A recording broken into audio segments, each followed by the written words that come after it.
You've taken a wrong turn down Creep Street.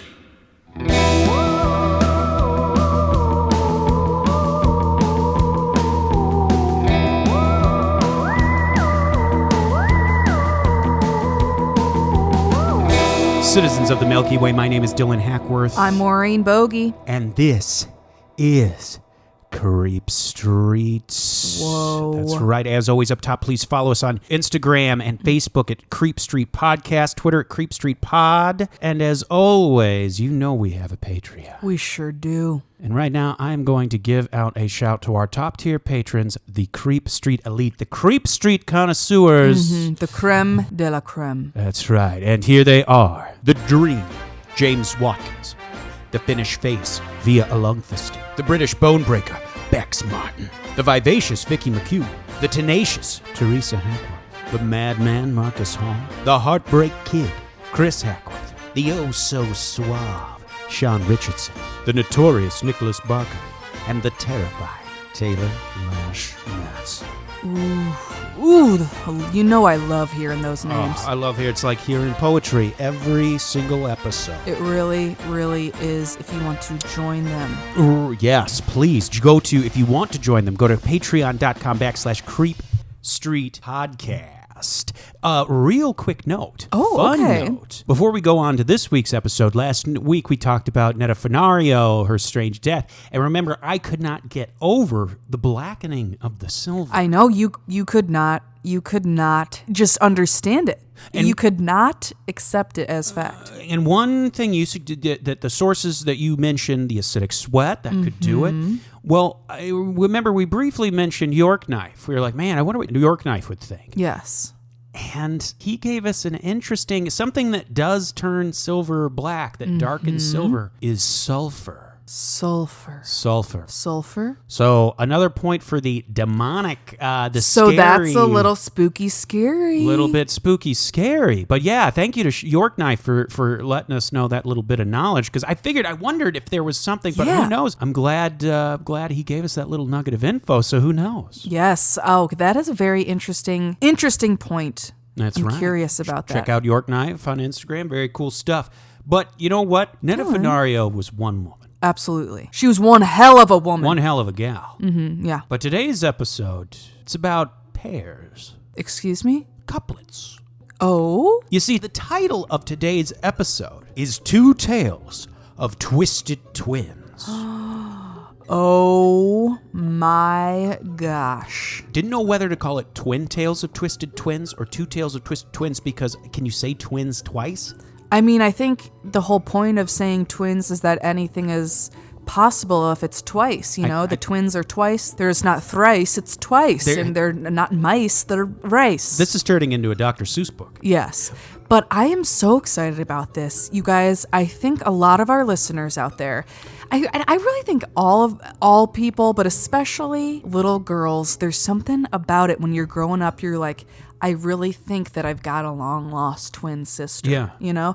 And I think a lot of that comes from The Parent Trap. Probably. You know, and it's just like you always are like, oh my God, there's got to be some sort of someone out there. Not that these were long-lost twins that we're talking about here. Right, these certainly were not lost twins. No, but there's just always a fascination about twins, whether it is their abilities to connect with each other, or if it's that old commercial where they go, and twins? Yes. Well, our second tale was recommended to us quite a bit. I know Adam Archer recommended it once. I think a few other people did. Forgive me. I know a few people have recommended it. Sorry, off the top of my head, I can't remember. I just remember our pal Adam Archer had even recommended this once. But it was one of those things, such an amazing story, but I wasn't sure if it was enough to fill a full episode. But wouldn't you know it, the oh-so-suave Sean Richardson sent us this video that happened about, I think it was 2008, 2009. Okay. An insane incident involving twins. And it was like, you know what, this is it. We're going to make a twins episode. It's time. It's time. It's time. The source for my first story, I'm going to wait till after I'm done telling it because it's one of those, the title gives it away. It's an excellent, excellent source. Can't wait to give it a shout out here at the end of the story, but I will. Let's begin our story with the Erickson twins. Okay, the Erickson twins. Interesting. Let's jump back to May of 2008. Ursula and Sabrina were a pair of Swedish twins in their late 30s at the time of this event. Okay. It was May 16th, 2008, and the Erickson sisters had just arrived in Liverpool, UK, after taking a ferry, it is believed, from Sabina's home in Mallow in County Cork, Ireland. Okay. Ursula had likewise traveled there from her home in the U.S. to visit her sister. Oh, okay. So they were taking a little trip over to Liverpool. So they weren't so they were not living together or anything. Not living together. So they had arrived in Liverpool about 8:30 a.m. the morning of May 17th. And from there, it immediately just gets weird. Yeah. From there, they went directly to the local St. Anne's police station there in Liverpool. The reason being that Sabrina was concerned about the safety of her children back in Ireland, which my first thing was like, well, one, what would have happened since you left to make you fear for their safety? Mm-hmm. And secondly, why aren't you fucking there? Why the first second you land I'm so in the confused. UK, do you run to the police? If there was something you're concerned about, why did you leave? Not that anything couldn't have happened in between there, but I was just saying, little weird. Or just, if something had happened, why isn't she immediately going back? Yeah. Yeah, I don't know. It's just like odd. This is just very strange. Well, Liverpool police contacted police in Dublin, and they promised to do a wellness check. Oh, okay. This makes sense. This is Home Alone, basically, exactly. by the way. Okay. So at 11:30 a.m., the sisters boarded a National Express coach to London, or at least it's believed that's what they did. Mm-hmm. Now, no witness from either the ferry or the train was able to confirm that they were on those rides, even though they're almost certain they were. It's not like it was a point. It's just they're just saying that no one took notice. Yeah, you can kind of blend it. It doesn't necessarily mean anything. Yeah. Strangely, the sisters got off the train at Kiel Station, which should be noted is not a scheduled rest stop. Why is not sure, but the police report states that they got off there because they were either feeling unwell, but the bus driver has also said that the sisters were behaving bizarrely. Mm-hmm. Apparently, both sisters were clutching their luggage, having refused to have it stowed away with everyone else's luggage under the bus. Right. So the driver asked to search their luggage. They refused, and of course, they were ordered off the vehicle. Right. They're like, this is, not great. So they go inside the service station there.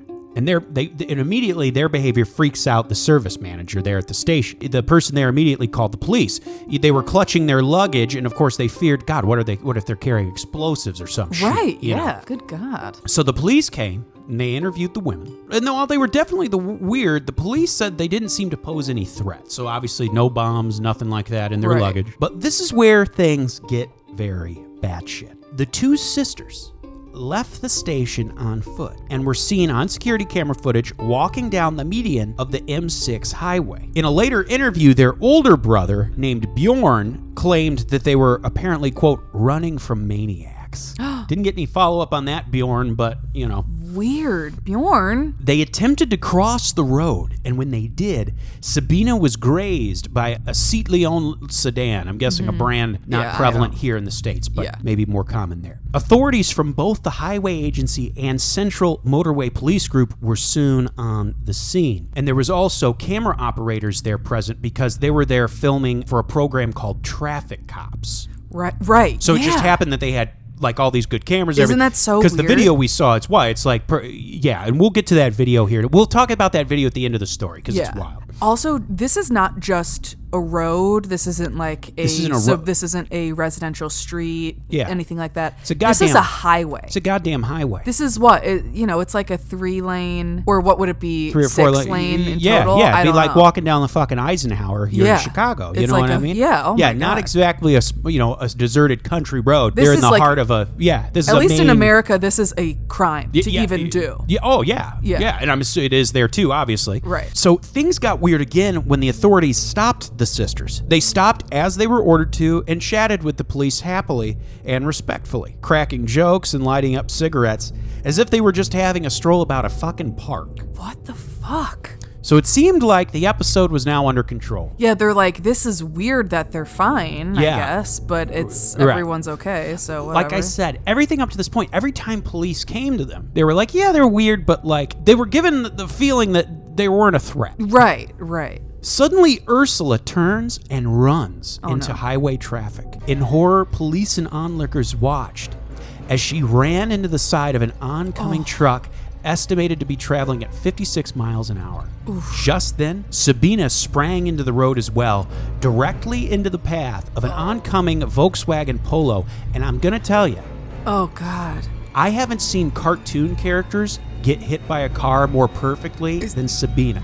I mean, honestly, it is like it was fucking animated. It's almost impressive. Yes. I mean, it is square on, dead on. Wild, I mean, goes up onto the roof. I mean, Yeah. like, the producers of this show must have been like, Oh my God. no one's gonna believe us that we didn't That we set didn't have this like up. a stunt double or Yeah. double or something. It's a direct hit. But at the same time, everyone's like, this woman's dead. Dead.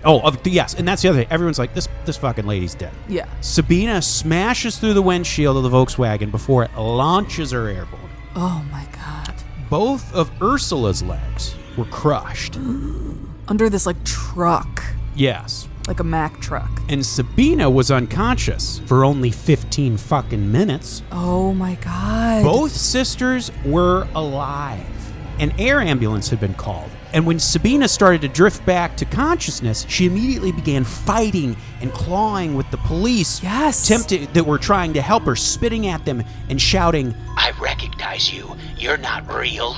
Oh my fuck. She also shouted claims about either having her organs stolen or they were trying to steal her organs, something about organs being stolen, whether she thought they were trying to or they already had, something. What the fuck? And they're twins, you know, like what's going Right. on? Somehow, she got to her feet and began screaming for police to come help her, which obviously police are there. Yeah, they're like, trying we to help are, her. that's our intent. She then cold-cocked an officer right in the face, took off running into the other lanes as police pursued her. And when she had nowhere to go, she fought the police until they were able to hold her down and get some cuffs on her. Oh my God. Another strange point. After the police had searched the area, they found a number of broken cell phones. Weird. Both sisters were taken to the hospital. Ursula was admitted to treat her legs, obviously. Sabina, wildly enough, seemed completely uninjured. This woman was hit just head on. I mean, the fact that she wasn't instantly killed was shocking to the police, let alone that she got up after the fact. You know what I mean? Like, Right. this is insane. And especially for the other sister too, her legs got crushed, Yeah. but that's it. And she was still Exactly. able to, like, her legs weren't really crushed. Like, she also should have died. Exactly. This is insane. Exactly. So Sabina was taken to the police station for processing. Now, the source makes a point of noting that by now, Sabina was way calmer, chatty, charming, joking around. Her biggest frustration was having to take off some of her jewelry to be processed. Okay. And but she was also described as even being a little flirty.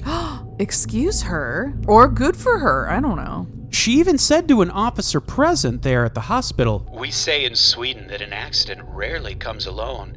Usually at least one more follows, maybe two. Okay. well, that following day, Sabina was released from court after she pled guilty to hitting the police officer with her fist. Right. And was trespassing on the highway. So she confessed guilty to both of those. For this, she was sentenced to a day in custody, but as she had spent the night at the police station, it was decided that she had served her sentence and was free to go. What is unfortunate and kind of shocking, though, is that there had been no psych evaluation on Sabina before she was released. That's crazy. I mean, this woman. Yeah. They should have. I mean, the first, like, what am I trying to say? The least they should have done was some psych evaluations. I mean, this woman should have been fascinating to them. Unbelievable. Without even worrying about her being a threat to anyone else, they should have been like, how is this human being alive right now? Yeah, and walking? absolutely. Well, now Sabina was free, but she was alone in a strange place. Let's also not forget that she didn't have injuries from being hit square on by a goddamn Volkswagen. Right. So the town she's in specifically was called Stoke-on-Trent, England. And fun fact, that town pops up every now and then when I look at our analytics for the podcast. Yes, I was just going to say, yeah. You know, it doesn't say where or who, or obviously, but it'll show up, what countries were being listened to, and then more specifically what towns and stuff. And every now and then Stoke-on-Trent pops up. So hello to whoever listens to us there. We're so happy to have you. Mm-hmm. But anyway, so she's in this town, Stoke-on-Trent. She had with her sister Ursula's green top, as well as her possessions, including a laptop and 1,000 pounds in cash that was in a clear plastic bag that police had provided her with. Okay. $1,000 in cash.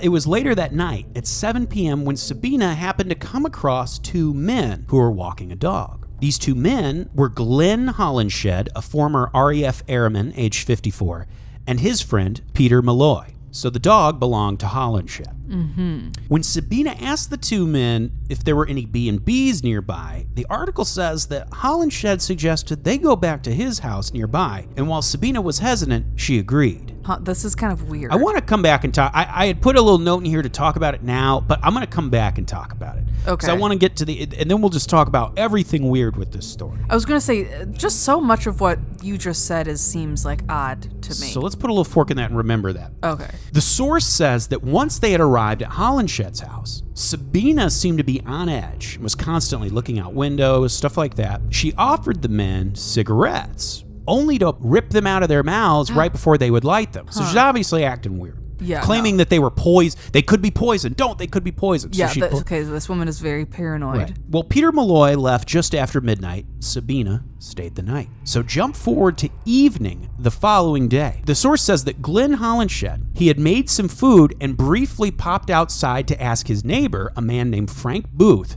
if he could borrow some tea bags. So Frank went and got some tea bags, gave them to his neighbor, and it said that in less than a minute later, Glenn Holinshed came staggering out of his house, bleeding heavily. He told Frank, "She stabbed me. And allegedly his last words upon his death were, "Look after my dog for me." Oh no, what the fuck? So Frank called police, obviously. Sabina fled the scene, but she was spotted by a man in his car named Joshua Grottage. Apparently when he saw her, she was striking herself with a fucking hammer. Oh my god, that is gnarly. Grottage tried to restrain her, but Sabrina struck him with a roof tile she had in her pocket. Okay. She made her way to a bridge nearby and leapt off of it. Jesus. She fell 40 feet down onto the A50 highway below. Oh my god. Breaking her ankles and fracturing her skull. Oh my god. So obviously, she goes to a hospital. Wait, hold on. What? She's not dead. What? Okay, we need to talk about what just She just occurred. killed a guy, beat herself with a hammer, and then jumped off, hit a guy with a tile of... A roof tile, which is like, where did she even get that? I mean, what happened that night in that house? I mean, why did he let her First of spend all, the why night? did he let her stay? I don't get Not that it's his fault. And I also, get- this is just a strange. You don't know who this is. I get She's you. probably hot. I That's get probably you why. taking her to. I get you taking her to a place for help or giving her food or clothing. But come on, like in your house, like you Especially because she asked for. Didn't she ask for a B&B? Like she was willing to pay to stay somewhere. It's not like this was like some homeless person he was helping. Like he could have just gotten her a place, a hotel room, he could have helped her get herself a hotel room or something. And it's just weird. It's just like, well, then, so what was and then Peter Malloy was there till midnight. It's like, what was the plan? What was your plan? Were you gonna have fuck this stranger? Like, Right. I mean, it could have been anything from that to being totally totally platonic. But either way, whatever it is, anywhere on that spectrum, I find it odd. yeah, well, and let's be honest. A few times now, she's been in custody and then released because people be like, "Oh, she's weird, but she's not a threat." So unless there's something upon meeting her that is so disarming that you are just like, "Oh, she's harmless." I think she's probably just hot, and especially like if she was with her twin sister, they're kind of like. Well, her sister's not with her now. I know, Her but sister- but that helps in general. But now I think that's probably what it is. People Weird. are just like, there's no way she could be like capable of actually doing right, any harm. freaky stuff. When really something is is not right. Right. It's very weird. So she was taken to the University Hospital of North Stratfordshire. And on the very day, as you'd expect, that she was released on June 9th, still bound in a wheelchair, she was immediately arrested under suspicion of murder. Yeah. Ursula was released from the hospital later that same month, and after spending some time in Sweden, returned to her home in the United States. Ursula was never charged with a crime. In fact, today, Ursula is a member of the Sacred Heart Church in Bellevue, Washington. Oh, Yeah. okay. Wow. Sabina's trial did not begin until September 1st of that year because it was apparently very difficult getting her medical records. On September 2nd, Sabina pled guilty to manslaughter with diminished responsibility. Every question asked to her, I'm guessing that means by reason of insanity, maybe? Yeah, I'm guessing that's what that means. Every question asked to her, she responded with no comment. And during the trial, the defense argued Sabina was a secondary sufferer of something called, and this is French, so forgive me, I know I'm going to say it wrong, folie à deux, which is French for a madness of two. What? Their claim was that Sabina had transmitted her insanity from Ursula. What? In the end, Sabina was sentenced to 5 years at Bronzefield Women's Prison. The very last paragraph, though, of my source adds something I think is very interesting and I wanted to discuss. The video Sean sent us, Madness in the Fast Lane, that's what it was called. Absolutely bizarre. That's the video of them, on the street and Also, whatnot. that title is so disrespectful. Madness, I know, Madness in the Fast Lane. But go on. On December 6, 2012, some footage was uploaded anonymously to the internet that contains segments of footage many believe was edited from BBC's Madness in the Fast Lane. In the video, 2 police officers are standing on the shoulder of the M6 highway, and both agree that the sisters should be given what the source calls a 136. A 136, according to the source, is a clause within the Mental Health Act that means police can hold a person in custody if it's believed their mental health poses a threat to themselves or others. Right. And it also mandates that that person be detained and receive a mental health assessment. Right, and they didn't do any of this. Why this last bit of info is important is because it's believed police requested that the BBC have edited that bit out because Sabina was neither held other than that one night, and she was certainly not given a mental health evaluation. Oh my God. And finally, the real reasons why Sabina stabbed Hollenshed may never be known. When she was released from prison in 2011, she disappeared, and as far as I could find, Sabina Eriksson's whereabouts to this day are still unknown. That is so fucking bizarre. I mean, why didn't they? It's crazy that even the officers that were the first responders there, they called it out right away that they needed to do this, and then they just didn't do it. Bizarre. That is so weird. My source for that, I'll say it now, was an article called The Twins Who Ran Into Traffic Before Stabbing a Man to Death by James McMahon at Vice.com. So literally you could see why I wanted to save that. Sure, no, that makes sense. But my second story, Okay. my source doesn't do that. My source for the second story is an article called The Strange Story of June and Jennifer Gibbons. Ooh, these twins. The Silent Twins Who Only Spoke to Each Other by Katie Serena in allthat'sinteresting.com. This, another excellent source. These are some twins. This is the ultimate twin. This is kind of like the classic. This is the OG twin story. Yeah. This one's more drawn out. This one about the Erikssons, it's short but fucking intense. And I want to know more. And I want to know, my God, what is going on? Also, what happened to her kids that she was freaking out about? Exactly. What's happened to Kevin McAllister over there, for Christ's sakes? So our second story revolves around June and Jennifer Gibbons, otherwise known as the Silent Twins. Okay. We love a Dope double name. name, a JJ. When you're twins, you JJ gotta do Gibbs. it. June and Jennifer Gibbons were born at a military hospital in Aden, Yemen, in April of 1963. Nothing was unusual about their births, nor was anything strange about their infant life.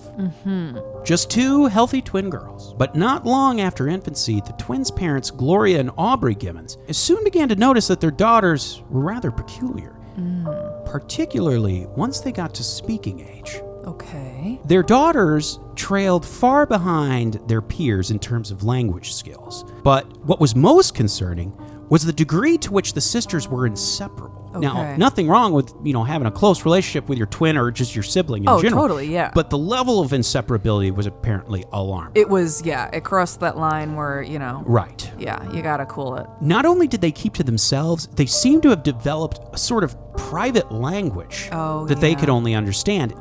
Their father, Aubrey, said, In the home, they'd talk, make sounds, and all that, but we knew that they weren't quite like, normal children talking readily. the Gibbons family, you see, was originally from Barbados and had immigrated to Britain in the early 1960s. Right. And while Gibbons' family spoke English, even in the privacy of their own home, the twin daughters would only converse to each other in their own special language. And they think at the beginning, not as they grew older, as it grew older, it evolved into their own thing that was completely indecipherable. Right. But they think what it started off as, was a sped up, adapted version of Bajan Creole. Sorry if I mispronounced it, but they think it was a form of that. Interesting. Okay. Like maybe they kind of like made their own kind of shorthand. Right. And Exactly. things like that. Okay. But regardless of what it was, the twins would only speak to each other. Life for the Gibbons twins, it must be said, not easy. And not just because of their communication issue. You see, the twins were the only black students at school and suffered severe bullying. This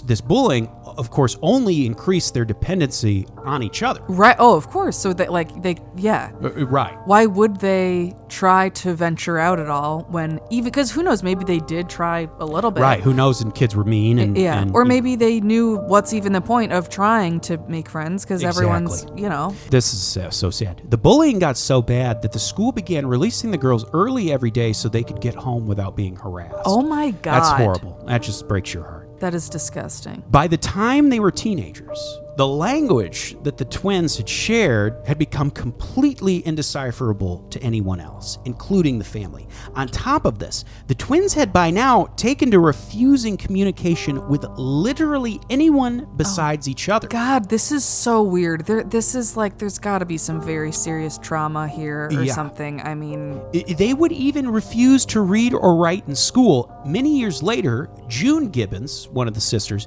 would discuss her relationship with her sister, saying, One day she'd wake up and be her, and we used to say to each other, Give me back myself.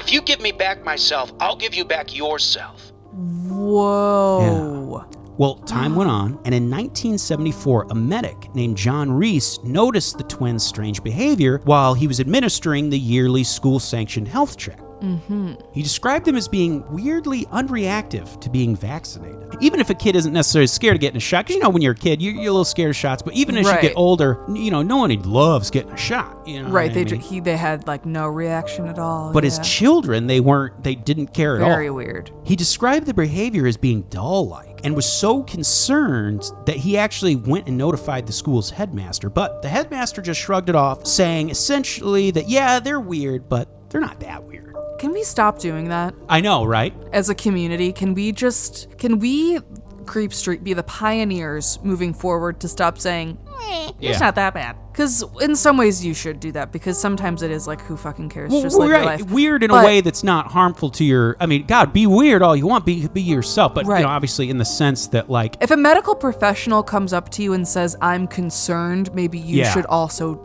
be concerned. Exactly. That's all. That's all. Well, not giving up, Reese alerted a child psychologist. Oh, okay, here we go. Who recommended that they immediately start therapy. And they did. But despite seeing an impressive list of specialists, the Gibbons twins remained a mystery. In fact, in February of 1977, the twins were seeing a speech therapist named Anne Treharn. And they refused to speak, but they did consent to have their conversation recorded if no one else was present. Huh, odd, okay. For some reason or another, Treharn had the feeling that June actually wished to speak, but that Jennifer was compelling her to keep quiet. Okay. Treharn later said that Jennifer sat there with an expressionless gaze, but I felt her power. The thought entered my mind that June was possessed by her twin. Kind of interesting, too, that just popped up in her mind. Exactly. I'm sure that is not a normal thought for her to jump to. You know what I mean? It's not like a list of possible situations. You know? Like, this is, okay. I'm listening. Well, it was finally decided that the twins should be separated. So they were sent to 2 separate boarding schools in the hope that, the twins would learn they'd kind of have to develop their own sense of who they are as a person Right. and become their own people. Right. Well, it was soon clear that this was a lost cause because both sisters became so reclusive to the point they were downright catatonic. Yeah. The source says that at one point it took 2 people to get June out of bed, after which she was just propped up against the wall, like fucking Weekend at Bernie's or something. Jesus Christ. Yeah. Sometimes people try to do this kind of thing where it's like even though this is totally different, but when they try to get someone out of a cult, they just kind of like rip them out of there and they say how terrible everything was there. Right. And it's like their brains just like can't handle it. Exactly. And that's what I kind of feel like with this was like the intention was good with separating them because they thought like this is tough love, Right. this is gonna force them, blah blah blah. They should have known better that these girls could not handle it that Right. fast. Like they needed to slowly do Right. this or something. Anyway, I'm a certified social worker, and everyone should know that. So Once reunited, the twins became even more intertwined. They wouldn't even speak to their parents. They'd only write them letters when communication was absolutely necessary. They spent like their need Cheetos. Yeah, exactly. They spent their time in their room playing with dolls and would create elaborate fantasies that they would sometimes even record for their younger sister Rose. Okay, well that's kind of a good start. Yeah. You see, once again, if I were there, that's what I would really kind of focus the energy on. I would say this is Right. a good start. Rose, by now, was the only person they would even indirectly communicate with. In an interview years later in The New Yorker in June of 2000, June Gibbons said, We had a ritual. We'd kneel down by the bed and ask God to forgive our sins. We'd open the Bible and start chanting from it and pray like mad. We'd pray to Him not to let us hurt our family by ignoring them, to give us strength to talk to our mother and father. We couldn't do it. Hard it was, too hard. Little girls are absolutely wild. Well, you guys. what's weird is this was in 2000, so she's an adult. Right. She's painting it as though they wanted to, but Right. couldn't. They Yeah, were isn't that afraid to. interesting? Like there was some kind of block up, whether that was, who knows what that was from, but there was Exactly. some sort of block that they felt like they could not Couldn't do for it. some reason.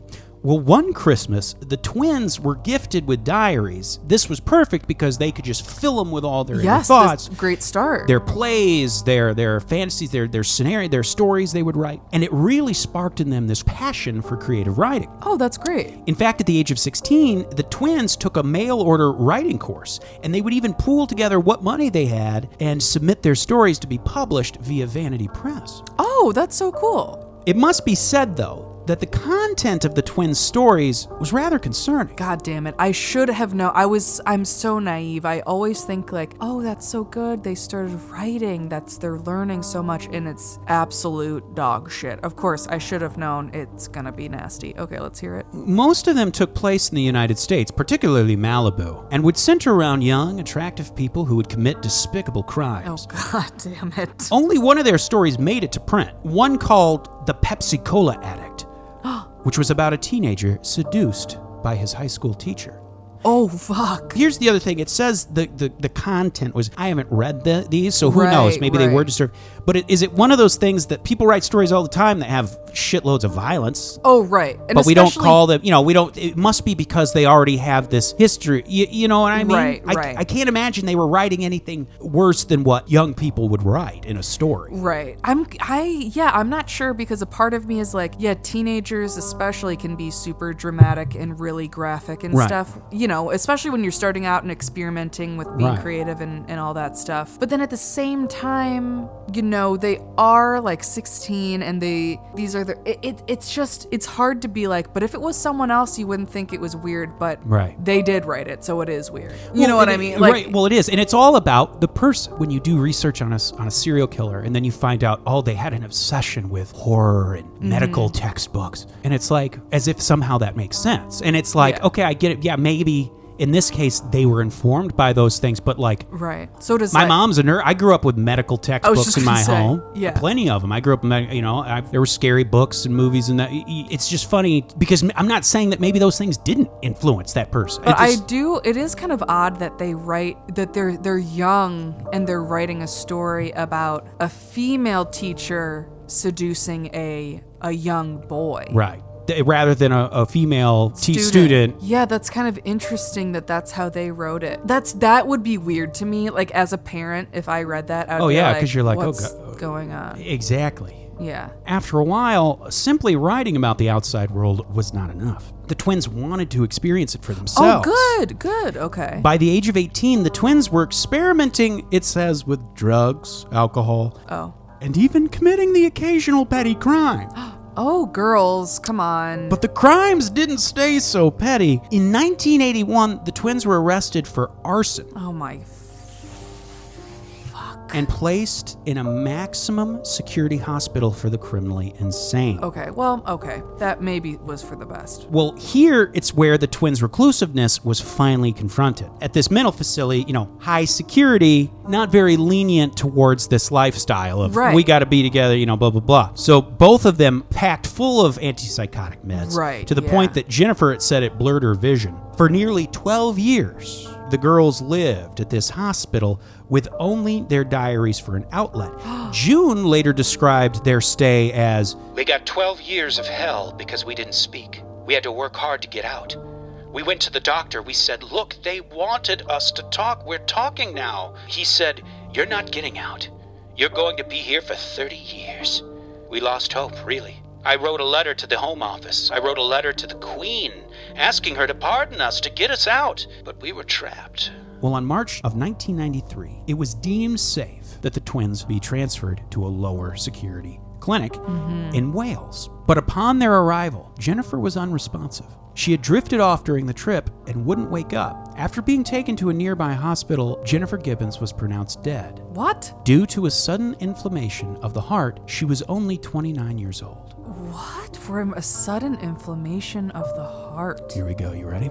Yeah. As weird as Jennifer's sudden passing was, June's reaction to it, too, was likewise really weird. This woman who had remained silent her entire life was suddenly talking to everyone around her as if she'd been doing it her whole life. Weird. June was soon released from the hospital, and by all accounts, began living a relatively normal life. I mean, this woman could not live, and now all of a sudden she's totally fine. Exactly. What's so excellent about this source that I read is it doesn't just tell the story of the twins, but it also follows up on how the story actually came to the masses. As our source puts it, the fact that the public knows about this case is thanks to a woman named Marjorie Wallace. In the early 1980s, Wallace was an investigative journalist for the Sunday Times in London. She was completely taken by the story of these twins. Aubrey and Gloria, the parents, allowed Wallace to visit their home and to observe the twins' childhood bedroom. Oh, okay. I saw their parents and then they took me upstairs. And they showed me in the bedroom lots of bean bags filled with writings, exercise books. And what I discovered was that while they had been in that room alone, they had been teaching themselves to write. I put the books in the boot of my car and took them home. And I couldn't believe that these girls to the outside world hadn't spoken and had been dismissed as zombies, had this rich, imaginative life. Visiting the twins in prison, Wallace was thrilled when they began to open up to her little by little. While she was happy to sort of be getting this window into the secret that was their lives, she was also frightened by what she was learning, particularly from their diaries. You see, despite the seemingly impenetrable bond between the two twins, Wallace discovered in their writings that each twin secretly bore a deep disdain for the other. Ain't that the way? And over the last decade, each twin had a growing fear of the other, assuming that the other would harm the other. In fact, June in particular felt as though she was possessed by her sister Jennifer, describing her as a dark shadow and a face of misery, deception, murder. Wow. It was apparent to Wallace that June was much more afraid of Jennifer than Jennifer was of June. Right. Jennifer was definitely the dominant force. Wallace recounted that often June would look like she wanted to talk, but then subtle clues from Jennifer would keep her from doing so. Wow, that's interesting. And wasn't that earlier when they were younger kids? That's what someone said, that it seemed like June was being possessed by Jennifer. Yes. It was the same. Wow. When the twins were being moved from the high security hospital to the lower security one, Wallace was ecstatic as she'd been fighting for this. But as we know, Jennifer Gibbons wouldn't make the journey. Which is so weird. So it's strange that before they moved, Wallace had a bad feeling something would happen. I took my daughter in, and we went through all the doors, and we went through the place where the visitors were allowed to have tea. We had quite a jolly conversation to begin with, and then suddenly, in the middle of the conversation, Jennifer said, "Marjorie, I'm going to have to die." And I sort of laughed. I sort of said, "What? Don't be silly. You know, you're just about to be freed from Broadmoor. Why are you going to have to die? You're not ill." And she said, "Because we've decided." At that point, I got very, very frightened because I could see that they meant it. Wallace was concerned by what the twins had told her and even alerted the doctors. But they told her not to worry as they'd be under close supervision. On the morning of the departure, it's said that Jennifer rested her head on June's shoulders, saying, "At long last, we're out." What? and then she slipped into some sort of a sleep and never woke again. Today, Jennifer's death is still a mystery as there was no sign of poisoning or anything unusual. Wow. Years later, June Gibbons is alive and well and living in the UK not far from her family. She's completely become part of society and will talk to anyone. Wow. When asked about why her and her sister stayed silent for 30 years, June says, "We made a pact. We said we weren't going to speak to anybody. We stopped talking altogether, only us two, in our bedroom upstairs." Wow. how wild is that? I mean, I wonder why though? Like, why did they do this? And why did they decide to hold on to the pact for as long as they did? Especially if one was not as into it as the other. And I mean, it seems like it wasn't just that they weren't talking. I mean, what I'm interested in is what was going on.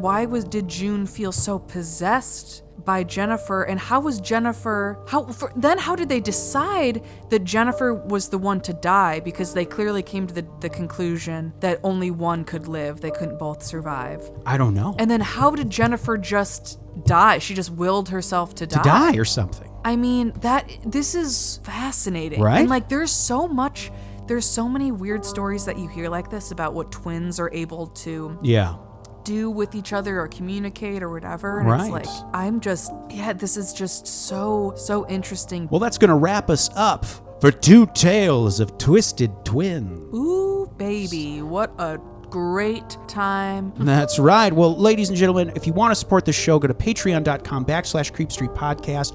Please like, subscribe, tell your friends, family, loved ones, and citizens of the Milky Way. My name is Dylan Hackworth. I'm Maureen Bogey. And this is Creep Street. Good night and goodbye. Goodbye.